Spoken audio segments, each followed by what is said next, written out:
నా వరకు నేను పూర్తిగా నేను చెప్పే నియమాలన్నీ పాటిస్తున్నా. ఆహారంలో మితంగా తింటా, అవసరం కొద్దే తింటా, పౌష్టికాహారమే తింటా, ఇంకొక క్రమశిక్షణతో ఉంటా. అందుకే ఈరోజు ఈ పిల్లల కంటే కూడా హుషారుగా నేను ఆలోచిస్తానే ఉంటాను. రాబోయే 50 సంవత్సరాలకు ఏం కావాలనో ఇప్పుడే ఆలోచించి వీళ్ళ భవిష్యత్తు కోసం నిర్ణయాలు చేసి ఆలోచనలకు నేను ఎప్పుడూ శ్రీకారం చుడతాను. ప్రజల భవిష్యత్తు తప్ప నాకు వేరే ఆలోచన లేదు. ఎంత ఎక్కువ పనిచేస్తే ఆ రోజు అంత తృప్తి నాకు.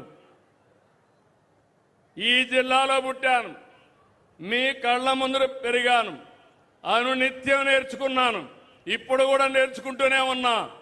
నిరంతరం నేర్చుకుని మీ జీవితాలు బాగు చేయాలనే ఏకైక లక్ష్యం తప్ప ఇంకోటి లేదు.